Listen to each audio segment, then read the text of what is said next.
Hello, I'm Andrew Laws of Yeseo, and I want to talk to you about LinkedIn audio events. Myself and my friend and associate James Kindred just now went live on LinkedIn audio. We did it as an experiment to see what happened, to look at the tech, mostly because new things are fun to play with.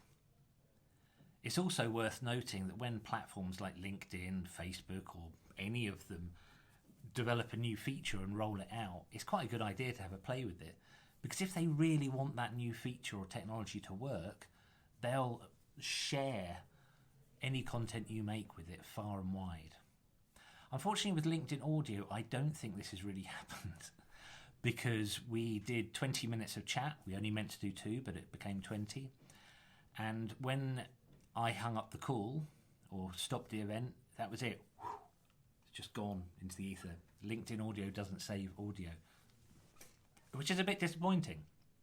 I think in future I might do a browser recording or something to try and capture that audio and then maybe turn it into a transcript and maybe an article, because the content of our conversation was really interesting. But let's just talk about the mechanics of it quickly.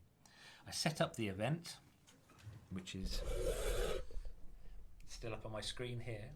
We set up the event, and James and I went to join it, and it actually pops up as a little chat thing, and it said free live. We're in the pre-live room, and when the countdown got to 0, I pressed go live, and there was an error message saying something had broken.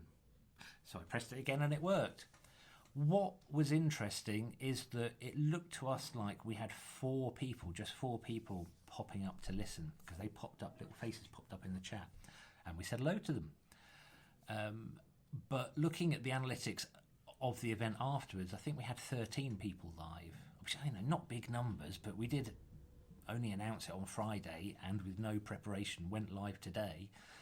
So I think that's probably okay. Things I liked about it, I liked that we could see some of the people who are popping up. I'm guessing it's a security feature that it doesn't automatically show everyone who's joined the call. I like that it was facilitated just in a chat type box on LinkedIn, because it means you can still use the rest of LinkedIn, so you can still do other things.